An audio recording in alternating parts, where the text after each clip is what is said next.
திமுகவோட ஒட்டுமொத்தமாக பார்த்தீங்கன்னா திமுகவோட வரலாறே பார்த்துக்கிட்டிங்கன்னா 50% ஊழல் மேடம். இன்னொரு 50% பார்த்தீங்க அப்படின்னா தரந்தாழ்ந்த பேச்சுக்கள். இந்தியாவுக்குள்ள உலகத்துக்கே ஊழலோட இன்னொரு உருவம்னா செந்தில் பாலாஜி. அது உலகத்துக்கே தெரியும். கண்டிப்பாக அவர் ஜெயில் போகிறது தான். அவர் அமைச்சராக இருந்தாலும் சரி, முதலமைச்சராக இருந்தாலும் சரி, சிறைக்கு போகிறது உறுதி. நீங்க மூத்த அமைச்சர்கள் பேரை சொல்லுங்க. எல்லா அமைச்சர்கள் மேலேயும் ஊழல் குற்றச்சாட்டு இருக்கு. எல்லார் மேலேயும் ஊழல் குற்றச்சாட்டை ரத்து பண்ணிருக்கு இந்த அரசாங்கம். ஏன்னா இவங்க தான் அரசாங்கத்தில் இருக்கனால இவங்களே ரத்து பண்ணிட்டாங்க. அதெல்லாம் செல்லாதுன்னு இன்னைக்கு உயர் நீதிமன்றம் ஒண்ணா சொல்லிட்டு இருக்கு. நிச்சயமா பொன்முடியா இருக்கட்டும், துரைமுருகனா இருக்கட்டும், திமுகவோட மூத்த அமைச்சர்கள் அனைவருமே சட்டத்துக்கு முன்னாடி நிப்பாட்டி தண்டனை வாங்குவாங்க. அவங்களோட வாழ்நாள் காலத்திலே அவங்க பார்க்க போறாங்க. அவங்க செஞ்ச பாவத்துக்கு அவங்க மனைவிகளும் சேர்ந்து சிறைக்கு போக போறாங்க.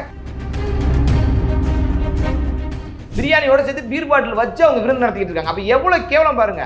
மக்கள், அதாவது இளைஞர்கள் என்ன செய்றாங்க, இங்க திமுக இங்க ஆட்சிக்கு வருது, சாராயம், பிரியாணி, ஓட்டுக்கு 500 ரூபாய். இந்த 3 இல்லைன்னா திமுகனால இங்க ஆட்சிக்கு வர முடியாது மேடம்.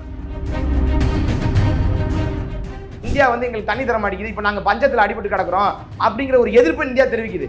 அது இந்த பேசிக் ஒரு அடிப்படை அறிவு கூட தெரியாத சீமான், அடிப்படை அறிவே இல்லை மேடம். காஷ்மீர்ல இருக்கிறதுல 95% மக்கள் முஸ்லீம் மக்கள் மேடம். அப்ப அங்க 28 பேர்ல 27 பேர் முஸ்லீம் மக்கள் தான் செத்துருக்கணும். ஒருத்தர் தான் இந்து மக்கள் செத்துருக்கணும். ஆனா அப்படியே தலைகீழா நடந்திருக்கு. எல்லாரையும் நம்ம முஸ்லீம் எல்லாரையுமே நமக்கு தீவிரவாதி சொல்லிட முடியாது. ஆனா எல்லா தீவிரவாதியும் முஸ்லீமா தானே இருக்காங்க. திருமாவளவனை பொறுத்த வரைக்கும் இது வந்து மிகப்பெரிய அசிங்கமான விஷயம். காஷ்மீர்ல நடக்கிறது வந்து விடுதலைக்கான போராட்டமா, தீவிரவாதம் கிடையாதான். எது விடுதலைக்கான போராட்டம்? இது இலங்கை தமிழர் பிரச்சனையா? இது விடுதலைக்கான போராட்டம் நடத்துறதுக்கு தீவிரவாத தாக்குதல், மத ரீதியான தாக்குதல் நடந்துகிட்டு இருக்கு. எதிர் தாக்குதல் எப்படி இருக்கு, பாகிஸ்தான் எப்படி அலறோம், இந்தியாவை எப்படி பாதுகாக்கிறோம் அப்படிங்கிறத நீங்க பொறுத்திருந்து பாருங்க.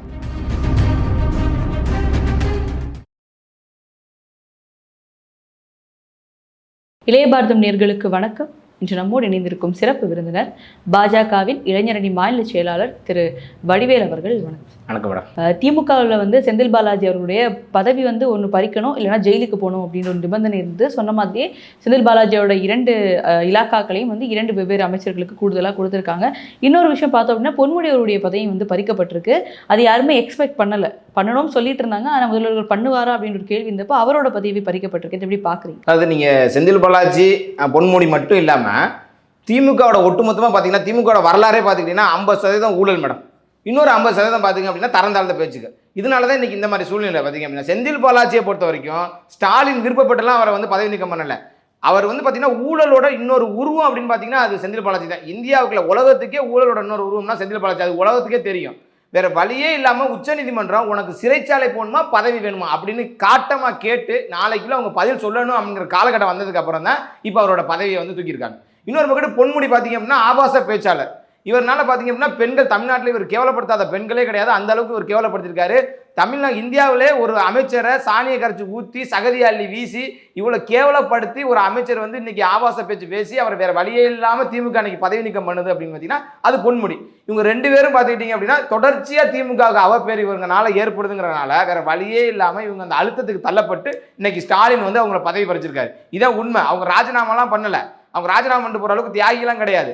வேற வழியே இல்லாமல் மக்கள் அவங்களை வந்து தள்ளியிருக்காங்க. அந்த சூழ்நிலைக்கு இந்த அழுத்தத்தின் காரணமாக இன்னைக்கு 2 பேரோட பதவியும் போயிருக்கு. இப்போ இந்த அமைச்சர் பதவி வேணுமா ஜெயில் வேணுமா அப்படின்னு சுப்ரீம் கோர்ட் கேட்டிருந்தது. இப்போ அமைச்சர் பதவியை விட்டு விலகிட்டாரு அப்படின்றதுனால இனி அவருக்கு வந்து சிறைசாலம் செல்றதுக்கான தேவை இருக்காது. ஏன்னா 2ஐயும் வெவ்வேறு கண்ணில் தானே பார்க்கணும். இலாக்கா அப்படின்றது ஒரு உங்க மேல ஒரு அக்யூசேஷன் இருக்கு, இவ்வளவு வருஷம் ஜெயில இருந்தீங்க, 1 வருஷத்துக்கு மேல இருந்தீங்க அப்படின்றப்ப இன்னும் அமைச்சர் பதவி வேணுமான்றது ஒரு சைடு.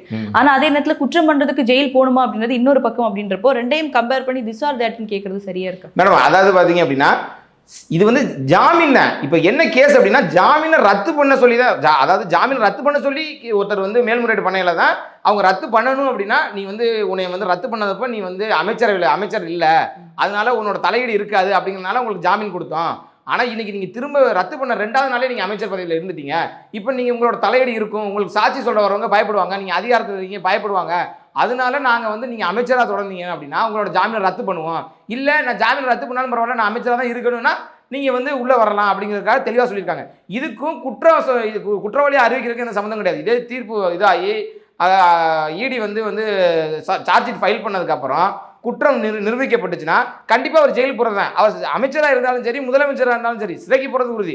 இதுக்கும் அதுக்கும் எந்த சம்மந்தமும் கிடையாது. இப்போ செந்தில் பாலாஜியோ பொன்முடி அதை தாண்டி இப்போ வந்து வரிசையா பார்க்குறோம். துரைமுருகனுடைய 97, 2001, 2011, 2006, 2011 கேஸ், அவரும் அவர் மனைவி இருக்கிற அந்த கேஸ், ஐ பெரியசாமியோட கேஸ், தங்கம் தென்னரசு, KN நேரு அவர்கள் வரிசையாக பார்த்துட்டே வரோம். எல்லாருடைய வந்து கீழ் கோர்ட்ல இருந்த, மாவட்ட கோர்ட்ல சிறப்பு நீதி இருந்த எல்லா கேஸும் ஹைகோர்ட் வந்து இன்னைக்கு ரத்து பண்ணியிருக்கு. விடுவிப்பு கொடுக்க முடியாது அப்படின்ற ஒரு ஸ்டேட் அவங்க எடுத்திருக்காங்க. அப்படின்றப்போ தொடர்ந்து ஏன் திடீர்னு எல்லா திமுக அமைச்சர்கள் மேலேயும் இந்த மாதிரியான ஒரு விஷயம் நடக்குது? நீங்களே ஆல்மோஸ்ட் திமுக இருக்க எல்லா மூத்த அமைச்சர்கள் பேரையும் சொல்லிட்டீங்க. எல்லார் பேர்லையும் ஊழல் குற்றச்சாட்டு இருக்கு. எல்லார் பேர்லையும் தரம் தாழ்ந்த பேச்சுக்களுக்கான கேஸ் இருக்கு. எல்லாருமே ஊழல் மேடம். நேரு, துரைமுருகன், பொன்முடி, நீங்க மூத்த அமைச்சர்கள் பேரை சொல்லுங்க. எல்லா அமைச்சர்கள் மேலேயும் ஊழல் குற்றச்சாட்டு இருக்கு. எல்லார் மேலேயும் ஊழல் குற்றச்சாட்டை ரத்து பண்ணிருக்கு இந்த அரசாங்கம். ஏன்னா இவங்க தான் அரசாங்கத்தில் இருக்கனால இவங்களே ரத்து பண்ணிட்டாங்க. அதெல்லாம் செல்லாதுன்னு இன்னைக்கு உயர் நீதிமன்றம் ஒண்ணா சொல்லிட்டு இருக்கு. தொடர்ச்சியா ஊழல்.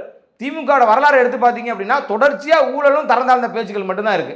அப்ப என்ன ஆகும்? ஒவ்வொருத்தர் மேலேயும் அவங்க ஆட்சியில் இருக்கும்போது என்ன கேவலம் அப்படின்னா, அவங்க எதிர்கட்சியா இருக்கையில அவங்க மேல உள்ள குற்றச்சாட்டுகள்லாம் நிரூபிக்கப்படும். இப்போ அவங்க ஆளுங்கட்சியா இருக்கையிலேயே நீதித்துறை மேலே எங்களுக்கு மிகப்பெரிய ஒரு நம்பிக்கை வந்துருச்சு மேடம். ஏன்னா நீதித்துறை வந்து பார்த்தீங்கன்னா தொடர்ச்சியா ஆளுங்கட்சியில் இருக்கவங்க மேலேயே அவங்க செஞ்சிருக்க குற்றச்சாட்டுகளுக்கு, அவங்க செஞ்சிருக்க ஊழல் குற்றச்சாட்டுகளுக்கு எல்லாத்துக்குமே அவங்க மேல விசாரணை வேணும், திரும்ப அந்த வந்து தடையை வந்து ரத்து பண்ணி திரும்ப அவங்க மேல விசாரணை வேணும்னு சொல்றது பார்த்தீங்கன்னா மக்கள் மத்தியில் மிகப்பெரிய ஒரு மகிழ்ச்சியை உண்டாக்கி இருக்கு.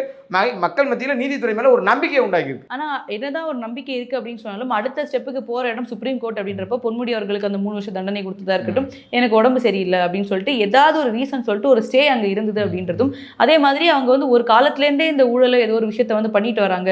வயதான காலம் வரும்போது அதோ ஒரு காரணம் காட்டி தப்பிக்கிறது வந்து மக்களிடையில வந்து ஒரு கரப்ஷன் எப்படி வந்து அவங்களுக்கு வந்து நால்மரைஸ் ஆகுதோ அதே மாதிரி எப்படியும் கேஸ் போட்ட சுப்ரீம் கோர்ட் இப்படிதான் வைக்க போகுது, இங்கதான் இருக்க போறாங்க நம்ம முன்னாடி அப்படின்ற ஒரு விஷயம் மக்களுக்கு நார்மல். இல்ல நீங்க சொல்றது மிக சரியான கேள்வி. இது வந்து எனக்குமே தனிப்பட்ட முறையில் இது வந்து என்னோட நெஞ்சில இருக்கு. என்னைக்கா அதிகாரத்துக்கு வரையில இதை சரி செய்யணும் அப்படிங்கிறது நானும் நினைச்சிட்டே இருக்கேன். ஆனா நீங்க பாத்துக்கிட்டீங்க அப்படின்னா தொடர்ச்சியா பாத்துக்கிட்டீங்கன்னா நீங்க செந்தில் பாலாஜி அமைச்சரா இருக்கையில தான் கிட்டத்தட்ட 1.5 வருஷம் ஜெயிலுக்குள்ள இருந்திருக்காரு. இவர் ஆம் ஆத்மியோட முதலமைச்சர் அரவிந்த் கெஜ்ரிவால் 6 மாசம் முதலமைச்சர் இருக்கையில தான் சிறைச்சாலையில் இருந்திருக்காரு. அசாமோட முதலமைச்சர் ஹேமந்த் சோரன் முதலமைச்சர் இருக்கையில தான் 6 மாசம் சிறையில் இருந்திருக்காரு. அப்புறம் அவரோட ஆம் ஆத்மியோட துணை முதலமைச்சர் மணிஷ் சிசோடியா கிட்டத்தட்ட 2 வருடங்கள் அமைச்சர் இருக்கையில தான் சிறையில் இருந்திருக்காரு. இவங்க மாதிரி அதிகாரத்தில் இருக்கையிலேயே சிறையில் இருந்திருக்காங்க. ஜெயலலிதா அவர்கள் முதலமைச்சர் இருக்கையில் 2-3 தடவை சிறைக்கு போயிருக்காங்க. இந்த மாதிரி அதாவது நீதிமன்றங்கள் பார்த்தீங்க அப்படின்னா தொடர்ச்சியா குற்றம் நிரூபிக்கப்பட்டுச்சுன்னா அவங்க மேல வந்து நடவடிக்கை எடுத்துருக்க தான் செய்றாங்க. ஆனா அதிகபட்சமான நேரங்களில் வந்து உச்சநீதிமன்றத்தில் போய் அவங்க வந்து அந்த வயதை காட்டி வந்து தப்பிச்சு போறதுங்கிறது நடந்துகிட்டு இருக்க விஷயம். இது வந்து தவிர்க்கப்படணும். அதுக்காக தான் உடனடியாக இந்த கேஸுகளை வந்து இடி வந்து வேகமாக விசாரணை நடத்தி வேகமாக வந்து குற்றப்பத்திரிகைகள் தாக்கல் பண்ணிக்கிட்டு இருக்காங்க. நிச்சயமா பொன்முடியா இருக்கட்டும், துரைமுருகனா இருக்கட்டும், திமுகவோட மூத்த அமைச்சர்கள் அனைவருமே சட்டத்துக்கு முன்னாடி நிப்பாட்டி தண்டனை வாங்குவாங்க. அவங்களோட வாழ்நாள் காலத்திலே அவங்க பார்க்க போறாங்க. அவங்க செஞ்ச பாவத்துக்கு அவங்க மனைவிகளும் சேர்ந்து சிறைக்கு போக போறாங்க. இது நிச்சயமா நடக்க போது. நிச்சயமா நம்ம மக்கள் பார்க்க போறாங்க. இன்னும் ஒரு விஷயம், இங்க என்ன ஒரு கேள்வி எழுது அப்படின்னா மக்கள் கிட்டையும் சரி, நார்மலா ஒரு கேள்வி என்ன எழுது அப்படின்னா, இப்போ வந்து நீங்க ஒரு தண்டனை கொடுத்துடுறீங்க, ஒரு தண்டனைக்கு 1 வருஷம் 1.5 வருஷம் நிரூபிக்கப்படல, விசாரணைக்காக உள்ள வைக்கிறாங்க அப்படின்னு வருது. அதுக்கப்புறம் அவங்க யாரும் உள்ள போறது இல்லை. இல்லை அவங்களுக்கு இப்போ கொலை பண்ணீங்கன்னா உங்களுக்கு ஒரு ஆயுள் தண்டனை, ஏதோ ஒரு விஷயம்னா இதுதான் அதோட சுப்ரீமோட இது இருக்கும் அப்படின்னு இருக்கும். அது மாதிரி இந்த மாதிரியான தண்டனைகளுக்கு வந்து இத்தனை காசு, இவ்வளோ எத்தனை வருஷத்துல பண்ணாங்க, எதுக்கு பண்ணாங்கன்ற இதுல உள்ளாடியே நிறைய விஷயங்கள் இருந்தாலும் அப்போ அவங்களுக்கு இவ்வளவுதான் தண்டனை, 6 மாசம் வராங்க, விசாரணை முடிச்சுட்டு வராங்க அப்படின்னா அதோட முடிஞ்சிருமா? இல்லை இதுக்கு மேல இதோட ஹையர் சுப்ரீம் தண்டனை என்ன இருக்கு? நிச்சயமா இருக்கு மேடம். இது வந்து விசாரணை காலத்துல அவங்களோட தலையீடு. இவங்க எல்லாம் அதிகார பதவியில் இருக்காங்க. இவங்க அதிகார பதவியில் இருக்கையில விசாரணை வெளியில நடந்துட்டு இருக்கையில இவங்க வெளியில இருந்தாங்க அப்படின்னா அந்த விசாரணை கெட்டு போங்கிறதுக்காக தான் அவங்க சிறையில் இருக்கப்படுறாங்க. இப்போ குற்றப்பத்திரிகை இந்த கேஸுகள் எல்லாத்துலேயும் பார்த்தீங்க அப்படின்னா குற்றப்பத்திரிகை தாக்கல் பண்ணதுக்கு அப்புறம் தான் இவங்களுக்கு ஜாமீனே கொடுக்கப்பட்டிருக்கு. ஏன்னா இவங்க வெளியில் இருந்தாங்கன்னா குற்றப்பத்திரிகை தாக்கல் பண்ணதில் நிறைய ப்ராப்ளம் வரும், இவங்களோட தலையீடு இருக்கும் அப்படிங்கிறதுனால தான் இவங்க குற்றப்பத்திரிகை தாக்கல் பண்ணிட்டா இவங்களோட மிகப்பெரிய தலையீடு இருந்தும் அதில் ஒரு பிரோஜனம் இல்லை அப்படிங்கிறதுக்காக தான் அவங்க ஜாமீன் கொடுக்குறாங்க. இந்த விசாரணைங்கிறது பார்த்தீங்க அப்படின்னா உங்களுக்கு வந்து நம்ம நாட்டை பொறுத்த வரைக்கும் ஏகப்பட்ட விசாரணை நடந்துட்டு இருக்கு. நல்லா டிலே ஆகிறதுங்கிறது நேச்சுரலான ஒரு விஷயம் தான். ஆனால் இது எப்படியா இருந்தாலும் ஒரு 3 வருஷங்கள் ஆனாலும் சரி, 4 வருடங்கள் ஆனாலும் சரி, ஏதோ ஒரு காலகட்டத்தில் இதுக்கு தீர்ப்பு வரும். இவங்க குற்றவாளியா குற்றமற்றவர்களா அப்படிங்கிற தீர்ப்பு வரத்தான் போகுது. அதுக்கு வந்து ரொம்ப காலகட்டங்கள் எடுத்துக்கோ, அதிகபட்சம் ஒரு 2-3 வருடங்கள் எடுத்துக்க செய்யும். கண்டிப்பா இவங்க வந்து குற்றவாளிகள்னு நீதிபதி சொல்லுவாங்க. இப்போ ரீசெண்டாக ஒரு இடத்துல பார்க்குறோம், கலெக்டர் அவர்கள் வந்து ஒரு கடையில் வந்து பன்னு இந்த மாதிரியான ஸ்வீட் ஐட்டம்ஸ் வச்சிருக்காங்க. அதோட இதில் வந்து மேனுஃபேக்சரிங்கோ பேக்டோடைய டேட்ஸோ போடலை அப்படின்றதுனால அந்த கடைக்கு உடனே வந்து சீல் வைக்கிறாங்க. கடை வச்சிருக்கிற ஒரு பாமரனான ஒரு மக்கள் அந்த அளவுக்கு ஒரு மேனுஃபேக்சரிங் டேட் இருக்குமான்ற அறிவு அந்த அளவுக்கு இருக்குமா அப்படின்னு தெரியல. அப்போ இந்த மாதிரியான கடைகளை வந்து மூடும்போது கவர்மெண்ட் இந்த மாதிரி ஸ்டெப் எடுக்கிறாங்க அப்படின்னு எல்லாரும் அப்ரிஷியேட் பண்ணுறாங்க. ஆனால் அதே நேரத்தில் இந்த பன்னு வந்து அவர் தயாரிக்கல அப்படின்ற ஒரு விஷயம் இருக்குல்ல. ஸோ தயாரிக்கும் இடம், இந்த மாதிரி மாஸ்க், பிளாஸ்டிக் கவர்ஸ், இந்த மாதிரியான இடங்கள் எல்லாமே இந்த குட்கா பாம்புல விற்கிற கடைகள் கூட சீல் வைக்கப்படும் போது மக்கள் மகிழ்ச்சி அடைகிறாங்க அப்படின்னாலும், இந்த கடைனா இன்னொரு கடைக்கு வந்து அது போகுது இல்லை அப்படின்ற ஒரு விஷயம் இருக்கும்போது, ஏன் அந்த அல்டிமேட் சுப்ரீம் பவர்ல இருக்க அவங்க மேல யாரும் வந்து கை வைக்கல அப்படின்ற ஒரு விஷயம். நிச்சயமா அல்டிமேட் சுப்ரீம் பவர்ல இருக்கிறவன் திமுகவோட ஆதரவாளர் இருப்பான், இல்ல திமுக காரணமா இருப்பான். அதனால தான் அல்டிமேட் சுப்ரீம் பவர்ல இருக்கிறவங்க மேல கை வைக்கிறதே இல்லை. நீங்க எடுத்துங்க, ஒரு பண்ணை வந்து நீங்க வந்து சீல் வைக்கிறீங்க அப்படின்னா இது வந்து எம்ஆர்பி, ஒரு ப்ராடக்ட்னா எம்ஆர்பியோ எக்ஸ்பிரி டேட்டோ இதெல்லாம் கம்பல்சரி இருக்கணும். இதெல்லாம் இல்லை அப்படின்னா அது வந்து ஃபேக்கா ஒரு தயாரிக்கப்படுற விஷயம், அது வந்து சாப்பிட்றதுக்கான உகந்த ஒரு பொருள் கிடையாது. அப்ப அந்த பொருள் எங்கேருந்து வருது, நீ எங்க இருந்துப்பா வாங்கின, ஒரு எங்கேயோ ஒரு ஃபேக்டரி தயாரிக்கிற இடத்துல இருந்து அதை வாங்கியிருப்பான். அந்த இடத்துல போய் ரைடு அடிச்சோம்னா ஒட்டுமொத்தமா எல்லா இடத்துக்கும் போறத இடத்த பிடிச்சிட்டு போறான். ஒரு அப்பாவி, அவனை அடிச்சா திருப்பி அடிக்க மாட்டேன், அவனை கேள்வி கேட்டா திரும்ப கேள்வி கேட்க மாட்டேங்கிற ஆளை பார்த்து நீங்க பிடிக்கிறதுனால இதை நம்ம அப்ரிசியேட் பண்ணணும். ஆனா நீங்க முக்கியமான குற்றவாளி எங்கேங்கிறத பிடிக்கணும். கஞ்சா ரீட்டைல்ல விற்கிறவனோட கஞ்சா எங்கேருந்து இறக்குமதியா இருக்கோ அங்க பிடிச்சினா முடிஞ்சு போச்சுல. அதுதானே முக்கியமான விஷயம். அதான் நீங்க பண்ணாங்கன்னா அரசாங்கத்துக்கு நாங்கள் பாராட்டு தெரிவிக்கிறோம். பிலால் ஹோட்டலுக்கு ரைட் அடிக்க போயில அந்த அதிகாரியை நீங்க டிரான்ஸ்ஃபர் பண்றதும், சின்ன சின்ன வண்டி கடைகளில், சின்ன சின்ன பெட்டி கடைகளில் ரைட் அடிக்கும் போது வந்து அவங்கள வந்து அரசாங்கம் வந்து அவங்களுக்கு ஒத்துழைப்பு கொடுக்குறதும் வந்து இங்க வந்து பெரிய வந்து மக்கள் மத்தியில் ஒரு அவப்பேர் தானே ஏற்படுத்துது. நீங்க எல்லாருக்கும் ஒரே மாதிரி, அதிகாரத்தில் இருக்கவனுக்கும் ஒரு மாதிரியும் சாமானியனுக்கும் ஒரு மாதிரி செயல்பட்டாதான் அரசாங்கம். இப்போ தொடர்ந்து அமைச்சர்கள் மேலே இந்த இருக்க அக்யூசேஷனுக்கு கண்டிப்பாக அவங்க சிறை செல்வாங்க அப்படின்னு தோணுது. ஏன்னா இங்கே வந்து நிறைய அமைச்சர்கள் மேலே அக்யூசேஷன் இருந்தும் முதல்ல போனது செந்தில் பாலாஜி அவர்கள் தான் தமிழகத்தில் வந்து திமுக ஆட்சியில். அப்போ இவ்வளோ அமைச்சர்கள் மேலே இருக்கும்போது இந்த விஷயங்கள் ரத்து பண்ணப்படும் போது அவங்க வந்து திரும்ப சிறைக்கு போகிறதுக்கான வாய்ப்பு இருக்கா, இல்லை இவங்களுடைய பதவிகள் ஏதாவது பறிக்கப்படும் நினைக்கிறீங்க? இல்லை மேடம், நிச்சயமா சிறைக்கு போவாங்க மேடம். நீங்க செந்தில் பாலாஜியை பொறுத்த வரைக்கும் நீங்க பாத்தீங்கன்னா நீங்க எழுதி வச்சுக்கோங்க மேடம், செந்தில் பாலாஜி எல்லாம் நிச்சயமா சிறைக்கு போறாரு மேடம். குறைஞ்சபட்சம் 4 அல்லது 5 வருஷம் சிறைக்கு போறாரா இல்லையான்னு பாருங்க. ஆனா திமுக இவ்வளோ தண்டனைகள் வழங்கி இவ்வளோ இது பண்ணி மக்கள் இவ்வளோ அழுத்தம் கொடுத்தும் திருந்தவே இல்லை மேடம். இன்னைக்கு கூட பார்த்தீங்கன்னா திமுக இளைஞரணியோட பூத் கமிட்டி மீட்டிங்னு ஒன்று போட்டு அவங்க எல்லாருக்கும், இளைஞர்கள் மேடம், எல்லாமே 25-30 வயசு இளைஞர்கள் மேடம், அவங்க எல்லாருக்கும் விருந்து பிரியாணியோட சேர்த்து பீர் பாட்டில் வச்சு அவங்க விருந்து நடத்திக்கிட்டு இருக்காங்க. அப்போ எவ்வளோ கேவலம் பாருங்க மக்கள். அதாவது இளைஞர்கள் என்ன செய்றாங்க, இங்கே திமுக இங்கே ஆட்சிக்கு வருது, சாராயம் பிரியாணி ஓட்டுக்கு 500 ரூபா, இந்த 3 இல்லைன்னா திமுகனால இங்கே ஆட்சிக்கே வர முடியாது மேடம். இந்த 3ஐயும் கொடுத்து இளைஞர் மத்தியில் பொறுத்த வரைக்கும் திமுகங்கிற மாதிரி ஒரு பிம்பத்தை கிரியேட் பண்ணி இங்கே உட்காந்துற இளைஞர் எல்லாருக்கும் பேரண்ட்ஸ் இருக்காங்களா, பெற்றோர்கள் இருக்காங்களா, நீங்க எல்லாம் பாருங்க. உன் பிள்ளைய வந்து கட்சி மீட்டிங் கூட்டிட்டு போய் பிரியாணியும் பீரும் கொடுத்து அவனை வந்து பூத் கமிட்டியில் உட்கார சொல்றான். இப்படி பீர் குடிச்சோம், பிரியாணி வாங்கி சாப்பிட்டோம், நீ ஓட்டுக்கு 500 ரூபா வாங்கியும் திரும்ப இவனுக்கு ஓட்டு போட்டு நீ கொத்தடிமையாக தான் இருக்க போறியா அப்படிங்கிறத நீ யோசிச்சுங்க. இது எவ்வளவு ஒரு கேவலமான ஒரு விஷயம். அரசியலுக்கே இது வந்து ஒரு பின்னடைவான ஒரு விஷயம் மேடம். எந்த அரசியல் கட்சியும் இந்த மாதிரி ஒரு செயலை செய்ய மாட்டாங்க. பிரியாணி போட்டு சாப்பாடு, அதுக்கு பீர் கொடுத்து, அதுவும் ஓப்பனா பீரை வச்சு சாப்பிடுறாங்க. பீர் எவ்வளவு பெரிய அசிங்கம் மேடம். மீடியாவில் அதை எடுக்கிற வரைக்கும் எந்த ஒரு இதுவும் கிடையாது. திமுக மேலே தொடர்ச்சியான குற்றச்சாட்டுகள், இவ்வளோ குற்றச்சாட்டுகள் போய் 2 அமைச்சர்களோட பதவி போய் இவ்வளோ மக்கள் எல்லாரும் திமுக மேலே அழுத்தம் கொடுத்துமே இன்னைக்கு வந்து ஒரு பீர் வச்சு ஒரு பிரியாணி வச்சு நடத்துறாங்க அப்படின்னா இது மாதிரி செயல் எந்த கட்சியாவது இது பண்ணுவாங்களா? இந்தியாவில் உலகத்திலே இந்த மாதிரி ஏதாவது கட்சியாக பண்ணுவாங்களா? அவ்வளோ கேவலமான கட்சி திமுக. காஷ்மீர் பஹல்கம்ல நடந்த அந்த ஒரு தாக்குதல், இதற்கு வந்து பலரும் வந்து மத ரீதியாக நீங்க பார்க்க வேண்டிய தேவையில்லை அப்படின்ற ஒரு அரசியல் சாயம் எல்லாரும் அதில் வந்து பூசுறாங்க அவங்களுடைய ஓட்டுக்காக சிறுபான் மீது. ஆனால் அந்த விஷயத்துல வந்து ஒரு 10 விஷயங்கள் வந்து இந்தியா வந்து இனிமேல் பாகிஸ்தான் இது பண்ண மாட்டோம் அப்படின்னு கொஞ்சம் விஷயங்கள் வந்து போட்டிருக்காங்க. அதில் முக்கியமாக வந்து இண்டஸ்ட்ரீட்டியோட விஷயத்துக்கு வந்து நிறைய பேர் பாராட்ட தெரிவிச்சிருக்காங்க. ஏன்னா புல்வாமா, உரி இந்த மாதிரி பல அட்டாக் வந்தப்போ கூட இந்தியாவுடைய பாராளுமன்றம் அட்டாக் பண்ணப்பட்டோம், அப்போ எல்லாமே நம்ம இது நடவடிக்கை எடுத்திருக்கலாம் அப்படின்னு பலரும் சொன்னாங்க. ஆனால் அப்போ எதுவுமே எடுக்காம இந்தியா இன்னைக்கு எடுத்திருக்காங்க அப்படின்னா இது கண்டிப்பா அவங்க இன்னும் நம்ம மேல கை வைக்கிறதுக்கு பயப்படுவாங்க அப்படின்னு சொல்லிட்டு இருந்தாங்க. ஆனா அந்த நேரத்துல பாக்குறோம் நாம் தமிழர் கட்சியுடைய ஒருங்கிணைப்பாளர் சீமான் அவர்கள் வந்து நம்ம இப்படி இருக்கோம் அப்படின்னு சொல்லிட்டு அந்த மக்களுடைய வாழ்வாதாரத்தில் இதுலயே கை வைக்க கூடாது அப்படின்னு சொல்ற அந்த கருத்தை எப்படி பாக்குறீங்க? மேடம், சீமானை பார்த்தீங்கன்னா சீமானோட கருத்துக்கு அவர் கருத்து மூலமாவே நான் பதில் சொல்றேன். அப்படின்னா முதல்ல நீ உன் தாய் நாட்டுக்கு நீ மகனாயிரு, அப்புறமாட்டிக்கு எதிரி தீவிரவாத நாட்டுக்கு நீ வந்து மருமகனா இருக்கலாம். ஓ நாட்டு மக்கள் இங்க வந்து சுட்டு கொள்றான், நீ முதல்ல அவனுக்கு சாதகமாக பேசு. இங்கே வந்து நாங்கள் யார் வந்து பாகிஸ்தான் மக்கள் எல்லாரும் குற்றவாளின்னு சொல்லலை, பாகிஸ்தான் மக்கள் எல்லாரும் தீவிரவாதின்னு சொல்லலை. அப்போ நீ அப்புறம் பாகிஸ்தான் தீவிரவாத நாட்டுக்கு நீ எப்படி வந்து நீ வந்து உன்னோட எதிர்ப்பை தெரிவிப்ப? ஒரு அழுத்தம் கொடுக்க வேணாமா? நீ சுட்டுட்ட தீவிரவாதிகளுக்கு எப்படி? அந்த நாடு தான் அந்த பாகிஸ்தான் தான் தீவிரவாதிகளுக்கு அழுத்தம் கொடுக்குது, அவங்களுக்கு சப்போர்ட் பண்ணுது, அவங்க ஆதரவுனால தான் தீவிரவாதிகள் வந்து பார்டரில் வந்து ஷூட் பண்ணுறாங்க. அப்போ நீ என்ன பண்ணணும்?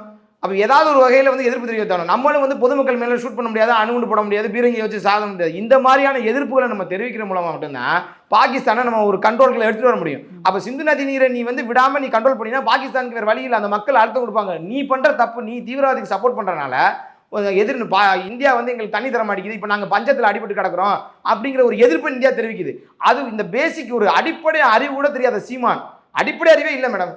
தண்ணியை நிப்பாட்டுறா எதுக்காக அப்பாவி மக்கள் சாகணும்னா எதிர்ப்புன்றோம். பாகிஸ்தானுக்கு எந்த வகையில் அழுத்தம் கொடுப்பீங்க நீங்க? நீ உன் தாய் நாட்டுக்கே நீ உன் மகனா இல்லையே, அப்புறம் நீ உன் எதிரி நாட்டு தீவிரவாத நாட்டுக்கு வந்து நீ மருமகனாயிரு. சீமான் அவர்களுக்கு தமிழ் மேல இருக்க அந்த பற்றுக்கு அவர் இந்தியா அப்படின்னு பாக்குறதுக்கு முன்னாடி தன்னோட தமிழை பார்த்ததுக்கு அப்புறம் தான் இந்த இந்தியா அப்படின்ற ஒரு விஷயத்தை வந்து அவர் பாப்பாரு. அப்படின்றப்போ இந்தியா பாகிஸ்தான் முதல்ல அவர் இந்தியாவுக்கு தானே சப்போர்ட் பண்ணிருக்கோம் அப்படின்ற ஒரு கேள்வி. நிச்சயமா வேணா அவர் இந்தியாவுக்கு அவர் பாத்தீங்க அப்படின்னா தமிழ்நாட்டில் இருக்கையில பாத்தீங்கன்னா தெலுங்கரு, மலையாளி, கன்னடான்னு சொல்லி பிரிச்சு பேசுவார். ஆனா அவர் கல்யாணம் பண்ணிட்டு இருக்க மனைவி பாத்தீங்கன்னா தமிழரா கிடையாது, அவங்க மலையாளியோ தெலுங்கரோ ஏதோ ஒண்ணு. இப்ப அவர் வந்து அவருக்குன்னு ஒரு நியாயம். அப்ப அவர் வந்து அவர் மனைவி வெளியே அனுப்பிடுவாரா? அவர் மனைவி ஓட்டு போறதை ஏத்துக்க மாட்டாரா? இந்தியான்னு வரையில அவர் இந்தியாவுக்கு சப்போர்ட் பண்ணாம பாகிஸ்தானுக்கு மேல போய் சப்போர்ட் பண்றாரு. அங்க உள்ள மக்கள் பாப்பாவே அப்ப இங்கே செத்து போறானே, ஒரு புள்ள பச்சை புள்ள சொல்லுது எங்க அப்பா தான் எனக்கு கடவுள் அப்படின்னு சொல்லுது. எங்க அப்பாவே செத்துறாரு, என்னை அவங்க தான் குளிப்பாட்டுவாங்க, அவங்க தான் இல்லைன்னா அதை பார்க்கையில 140 கோடி மக்களும் கண்ணீர் சிந்துவாங்க மேடம். அந்த இது கிடையாது. இன்னைக்கு உன்னை பரிந்து கொடுத்துட்டு உன் பிள்ளை இருக்குமா? அப்ப நீ அதை யோசிப்பாரு. முதல்ல ஓ நாட்டுக்கு நீ வந்து உண்மையாயிரு. நீ தமிழ்நாடுன்னு வரையில ஆந்திரான்னு பேசுற, நீ இந்தியான்னு வரையில பாகிஸ்தானுக்கு பேச நிற்கிற. அப்ப எந்த மாதிரி நடவடிக்கை நீ எடுத்துட்டு இருக்க? தமிழர்கள் மட்டும் இல்ல, தமிழர்கள், வட மாநிலர்கள், கேரளால இருந்து கர்நாடகால இருந்து இருந்தவர்கள் எல்லாமே பார்க்கும். அவங்க எல்லாரும் சொல்ற ஒரு கருத்து இதுதான் இருக்குது. எங்களை வந்து நான் முஸ்லீம்ஸா அப்படின்னு பார்த்து தான் எங்களை வந்து கொன்னாங்க. கலிமா தெரியுமா, இல்லைன்னா எங்களோட பேண்ட் ஆஃப் பண்ண வச்சதோ, இல்லோட ஐடி கார்டு பார்த்தது அப்படின்னு பல விதத்துல அவங்க பார்த்தாலும் அதோடைய ரீசன் ஒண்ணுதான் அப்படின்னு இருக்கும்போது இங்க இருக்கும் அரசியல் தலைவர்கள் திருமாவளவன்ல இருந்து பலரும் ஓவைசி அவர்களே ஒத்துக்கிட்டாங்க. அப்படி இருக்க ஓவைசி அவர்கள் ஒத்துக்கும் போது தமிழகத்துல இருக்கும் பல தலைவர்கள் வந்து இல்ல அப்படிலாம் பார்த்துலாம் பண்ணல, வந்தாங்க இறங்குனாங்க அப்படியே சாதாரணமா சுட்டாங்க அவ்வளவுதானே. ஏன் அதை அழுத்தத்துக்கு வந்து உள்ளாகுறாங்க? அந்த தேர்தலில் ஒரு வாக்கு அரசியலுக்காக சிறுபான்மையினர் வாக்கு போயிடுமோ நம்ம அகேன்ஸ்டா சொன்னா அப்படின்ட்டு அவங்க யோசிக்கிறாங்க அப்படின்னு எடுத்துக்கலாமா? இது நிச்சயமா நீங்க சொன்ன மாதிரி ஓவைசி போன்ற மதவாதிகள் கூட இதை வந்து மத ரீதியான தாக்குதல் ஒத்துக்கிட்டாங்க மேடம். ஆனால் தமிழ்நாட்டில் நீங்கள் திருமாவளவன், இந்த சுந்தரவள்ளி, இந்த சீமானு, இந்த இவங்கெல்லாம் பார்த்துக்கிட்டீங்க அப்படின்னு இவங்க தான் வந்து இது மத ரீதியான தாக்குதல் இல்லை, மத ரீதியான தாக்குதல். அப்போ எதை கேட்டு நீ இந்துவான்னு கேட்டு சுட்டு கொண்டிருக்காங்க. சாட்டை துரைமுருகன் அவர்கள் அவர் வைக்கிற கருத்து என்னன்னா, வந்து இறங்குனாங்க அப்படி பொட்டுன்னு சுட்டாங்க, அப்படிலாம் ஒண்ணுமே சுடல. அப்போ ஒரு முஸ்லீம் சையத்னு ஒருத்தர் எப்படி இறந்து போனார் மேடம்? 28 பேர்ல ஒரே ஒரு முஸ்லீம் மட்டும் சேர்த்திருக்காங்க மேடம். காஷ்மீர்ல இருக்கிறதுல 95% மக்கள் முஸ்லீம் மக்கள் மேடம். அப்போ அங்கே 28 பேர்ல 27 பேர் முஸ்லீம் மக்கள் தான் சேர்த்திருக்கணும், ஒருத்தர் தான் இந்து மக்கள் சேர்த்திருக்கணும். ஆனால் அப்படியே தலையீழா நடந்திருக்கு. ஏன்னா அது அன்எக்ஸ்பெக்டடா நடந்த விஷயம். எல்லாரையும் நம்ம முஸ்லீம் எல்லாரையுமே நமக்கு தீவிரவாதி சொல்லிட முடியாது. ஆனா எல்லா தீவிரவாதியும் முஸ்லீமா தானே இருக்காங்க. அதுதான் இங்க பெரிய விஷயமா இருக்கு. இன்னொரு விஷயம், அங்க வந்து காப்பாத்தினவங்க எல்லாம் வந்து வெளில வந்து இப்போ கேரளாவை சார்ந்தவங்க எல்லாம் சொல்றாங்க, அங்க 2 இஸ்லாமிய அண்ணங்க தான் எங்களை ஹெல்ப் பண்ணாங்க, வாழ்க்கை முழுவதும் எங்களுக்கு வந்து அண்ணன் அவர் இருப்பாரு அப்படின்னு சொல்றாங்க. ஆனா அதை மக்கள் ஹைலைட் பண்றாங்களே தவிர இங்க வந்து ஒரு அட்டாக்ல வந்து உள்ளாக்கப்பட்ட அந்த ஃபேமிலியில இப்படிதான் நடந்தது அப்படின்னு அக்செப்ட் பண்றதுக்கு ரொம்ப கஷ்டப்படுறாங்க ஒரு வாக்குக்காக அப்படின்னு. மேடம் இது உண்மையிலே இது கேவலமான ஒரு நிலைப்பாடு மேடம். இது இந்த நாட்டையே வந்து நீங்க வந்து அசிங்கப்படுத்துற மாதிரி விஷயம், தேச பிரிவினைவாதம் பேசுற விஷயம் மேடம். நீங்க வந்து உள்துறை அமைச்சர் வந்து பதவி விலகுங்கிறார் திருமாவளவனை பொறுத்த வரைக்கும் இது வந்து மிகப்பெரிய அசிங்கமான விஷயம். காஷ்மீரில் நடக்கிறது வந்து விடுதலைக்கான போராட்டமா, தீவிரவாதம் கிடையாதான். எதிர்த்து விடுதலைக்கான போராட்டம். இது இலங்கை தமிழர் பிரச்சனையா? இது விடுதலைக்கான போராட்டம் நடத்துறதுக்கு தீவிரவாத தாக்குதல், மத ரீதியான தாக்குதல் நடந்துகிட்டு இருக்கு. அப்படிப்பட்ட இடத்துல வந்து இவர் ஸ்டாலின் சொல்றாரு, நான் வந்து எந்த ஸ்டா வந்தாலும் ஒண்ணு, இந்த மாதிரி நேரத்தில் அவர் அவங்களுக்கு சாதகமா நிக்கிறதா, ஒத்துழைப்பு கொடுக்கறதா, பக்கத்து மாநிலம் ரேவந்த் ரெட்டி உங்க பிரதமருக்கு நான் முழு ஆதரவு கொடுப்பேன் அப்படின்னு சொல்லி ஒட்டுமொத்த கட்சியிலே கூட இருக்கும்போதே ஒட்டுமொத்த கட்சியிலே ஒன்று திரட்டி அவர் பேசுறாரு மேடம். இப்போ ஸ்டாலின் என்ன சொல்லணும்? இப்பதான் ஸ்டாலின் பேசுறாரு, எந்த ஷா வந்தாலும் நான் பயப்பட மாட்டேன் அப்படின்னு சொல்லிட்டு. எப்பா நீ 5 வருஷம் 10 வருஷத்துக்கு ஒரு தடவை 5 வருஷம் ஆட்சியில் இருக்க உனக்கே இப்படி இருக்கையில நாங்க 15 வருஷமா தொடர்ச்சி ஆட்சியில் இருக்கோம். அது காரணமே அமித்ஷா, அவங்களோட மூளை தான். அப்ப எங்களுக்கு தெரியும் நாங்க என்ன பண்ணணும் அப்படின்னு சொல்லிட்டு நீங்க பொறுத்திருந்து பாருங்க. எதிர் தாக்குதல் எப்படி இருக்கு, பாகிஸ்தான் எப்படி அலறோம், இந்தியாவை எப்படி பாதுகாக்கிறோம் அப்படிங்கறத நீங்க பொறுத்திருந்து பாருங்க. ஆனா இந்த விஷயத்துல வந்து ஒரு இன்டெலிஜென்ட் குறைபாடு இருக்கு அப்படின்னு எடுத்துக்கலாம். ஏன்னா இப்போ அந்த இடத்துல அந்த 370 எடுக்கப்பட்டதே மக்கள் வந்து என்னைக்குமே இந்த மிலிட்டரி போலீஸை பார்த்துட்டு இருக்காம இந்த மாதிரி இருக்கணும் அப்படின்றதுக்காக தான் அந்த இடத்த வந்து இது பண்ணாங்க. ஆனா இருந்தாலும் இன்னொரு விஷயம் என்ன சொல்றாங்க அப்படின்னா, 2 நாளுக்கு முன்னாடி தான் வந்து அந்த இடமே வந்து டூரிசம்காக ஓப்பன் பண்ணாங்க. இப்போ அது கரெக்டா வந்து அங்க இன்ஃபார்ம் பண்ணப்படல அப்படின்னு அமித்ஷா அவர்கள் பதவி விலகணும் அப்படின்னு சொல்றவங்க ஏன் உமர் அப்துல்லா அவர்கள் மீது யாருமே பேசுறாங்க?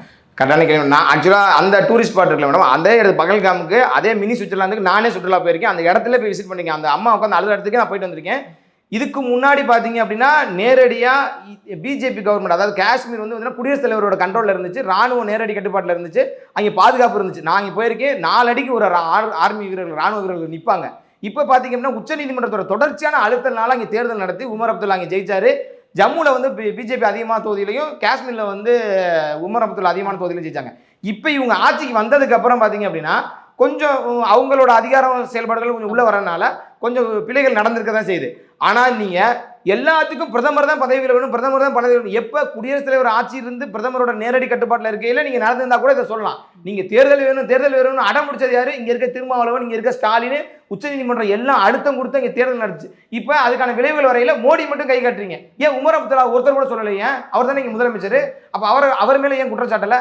இவங்களோட எண்ணம் எல்லாம் எப்படின்னா, மத ரீதியான பிரச்சனை எல்லாம் வந்துச்சுன்னா மோடி மேல தலையை கட்டணும், மோடி மேல பிரச்சனையை உருவாக்கணும். அது மட்டும் தான் இவங்களோட எண்ணம். திருமாவளவன் அவர்கள் சொல்லும்போது சொல்லியிருந்தாங்க, நீங்க இது வந்து 370 வந்து நீக்கிட்டீங்க, மக்கள் வந்து உங்களை நம்பி சேஃப்டியா இருப்போம்னு நினைச்சு தானே வந்தாங்க, அந்த இடத்துல இப்படி நடந்துச்சு, ஸோ நீங்க பதவி விலகணும் அப்படின்னு சொன்னாங்க. அதுக்கப்புறமா ஒரு 2 நாட்களுக்கு அப்புறமா அவர் பேசும்போது சொன்னாங்க, நான் என்னோட எதிர்ப்பு தான் தெரிவிச்சேன், ஒரு ஆதங்கத்துல பேசினேன் அப்படின்னு பேசுறாரு. இல்ல மேடம், 370 தூக்குனதுக்கு அப்புறம் உங்களுக்கே தெரியும் மேடம், கோடிக்கணக்கான சுற்றுலா மக்கள் போயிட்டு இருக்காங்க மேடம். காஷ்மீர்ங்கிறது ஒரு கடவுளோட தேசம் மேடம். அவங்களும் சொன்னாங்க, விஜய் அவர்கள் வந்து ஒரு லியோ படம் ஷூட்டிங் நடத்தினா இருக்கட்டும், அதே மாதிரி நேற்று நம்ம மேடையில வந்து பார்க்குறோம், சூர்யா அவர்கள் இருக்கும்போது விஜய் தேவர்கொண்டா அவர்கள் பேசும்போது அவரும் சொல்றாரு, அந்த இடத்துல வந்து என்னுடைய படம் குஷியை வந்து நாங்க தான் வந்து இது பண்ணாங்க, அவ்வளவு மெமரிஸ் இருக்கு அப்படின்னு. அவரும் நம்ம எல்லாரும் யுனைடெடா இருக்கணும், இந்த இடத்துல பிரிவு பார்க்காம நம்மளும் கண்டிப்பாக பாகிஸ்தானுக்கு ஒரு பதிலடி கொடுக்கணும், படிப்பு தான் இந்த இடத்துல வந்து இது பண்ணும், அந்த மக்களுக்கு இந்த மாதிரி ஒரு விஷயம் சொல்லி கொடுக்கப்படுது அப்படின்ட்டு ஒரு சினிமா துறையில இருக்கவர் வந்து இந்த மாதிரி ஒரு கருத்தை வந்து முன்வைக்கிறார். நிச்சயமா நீங்க காஷ்மீரை போய் பாத்தீங்கன்னா அந்த பிடிக்காதுன்னு சொல்லக்கூடிய ஆளே இல்லை மேடம். காஷ்மீருக்கு ஒரு கடவுளோட தேசம் மேடம், அவ்வளோ அழகான ஒரு பூமி மேடம். அந்த இடத்த வந்து கோடிக்கணக்கான மக்கள் வந்து போயிட்டு நேரடியாக போய் விசிட் பண்ணிட்டு வரக்கூடிய இடம் மேடம். இப்போ கடந்த 370 தூக்குனதுக்கு அப்புறம் அவ்வளோ அதே மாதிரி மேடம், லட்சக்கணக்கான கோடிக்கணக்கான மக்கள் அங்கே போய் சுற்றுலா போயிட்டு வந்தாங்க. எல்லாரும் அதை போய் பார்த்துட்டு கொண்டாடிட்டு இருந்தாங்க. 370 ரத்துக்கு முன்னாடி அங்கே காஷ்மீர்னாவே மக்கள் கேட்டாலே பயப்படுவாங்க. காஷ்மீர்னாவே கலவர பூமி, அங்கே எந்த நேரமும் ராணுவம் சுற்றிட்டே இருக்கும், எந்த நேரமும் துப்பாக்கி சத்தம் கேட்டுகிட்டே இருக்கும், அங்கே எந்த நேரமும் கல்லெறிவு நடந்துகிட்டே இருக்கும் அப்படின்னு பயந்த இடம். 370 ரத்து பண்ணியில் ஒரு துப்பாக்கியில இருந்து கூட ஒரு குண்டு கூட வெளியேறல மேடம். அவ்வளோ அமைதியாக 370 ரத்து பண்ணி மக்களுக்கு காஷ்மீர் திரும்பவும் சுற்றுலாத்தலமாக உருவாக்கி கொடுத்தது பிஜேபி அரசாங்கம். அவ்வளோ ஒரு நடவடிக்கைகள்லாம் எடுத்தாங்க.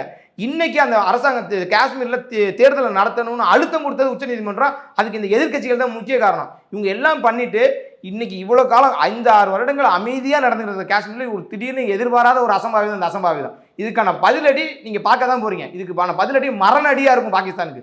அந்த மரணடியை பாகிஸ்தான் எதிர்நோக்கி தான் இன்னைக்கு பயத்தில் வந்து பயந்து போய் கிடக்குறாங்க. எவ்வளோ சிந்து நதியை நிப்பாட்டியாச்சு, எவ்வளோ வாகா பார்டரை க்ளோஸ் பண்ணியாச்சு, பாகிஸ்தானியர்கள் எல்லாரையும் வெளியேற்றியாச்சு, தொடர்ச்சியான நடவடிக்கை எடுத்திருக்காங்க. உலக நாடுகள் அனைத்தையும் மோடி ஒன்றிணைச்சிருக்காரு. இன்னைக்கு மோடிங்கிற ஒரு தனி நபருக்காக உலக நாடுகள் அனைத்து நிற்கிது. அமெரிக்கா, புதின், இஸ்ரேல் எல்லா நாடுகளும் மோடிங்கிற ஒரு தனி மனுஷனுக்காக இன்னைக்கு இந்தியா பக்கம் வந்து நின்றுக்கிட்டு இருக்காங்க. இன்னைக்கு இந்தியா எந்த விதமான தாக்குதல் நடத்தினாலும் அதுக்கு வந்து உலக நாடுகள் வந்து சப்போர்ட் பண்ண போறாங்க. அப்படிப்பட்ட ஒரு சூழ்நிலையை இன்னைக்கு மோடி கிரியேட் பண்ணி வச்சிருக்காரு. எடுத்தோம் கவுத்தோம் அப்படின்னு சொல்லி சண்டை போடக்கூடாது. நம்ம நாட்டு மக்களுக்கு எந்த விதமான பாதிப்பு நடந்துடக்கூடாது, நம்மளோட தாக்குதலில் பாகிஸ்தான் வந்து செதறி போகணும் அப்படிங்கிற ஒரே இணக்கத்தில் பார்த்துட்டு இருக்காங்க. அந்த நாட்டு தளபதிகளோட குடும்பங்கள் எல்லாம் கூட அவங்க வெளிநாடுகளுக்கு வந்து வேற இடத்துல ஷிஃப்ட் பண்ணிட்டு இருக்காங்க. அப்போ அந்த பயம் அவங்களுக்கு இருக்கு. நம்ம இங்கே நிம்மதியாக உட்காந்து பேசிக்கிட்டு இருக்கோம் அப்படின்னா என்ன காரணம்? மோடிங்கிற ஒருத்தர் இருக்காரு, அமித்ஷாங்கிற ஒருத்தர் இருக்காரு, நம்மளை பார்த்துக்குவாங்க, எல்லா பாதுகாப்போட நம்ம இருக்கிறோங்கிற நம்பிக்கையில தான் நம்ம உட்காந்துருக்கோம். நிச்சயமா அதுக்கு பதிலடி இருக்கு. எங்களோட இணைந்து பல்வேறு கருத்துக்களை பயந்தமைக்கு ரொம்ப நன்றி. நன்றி மேடம்.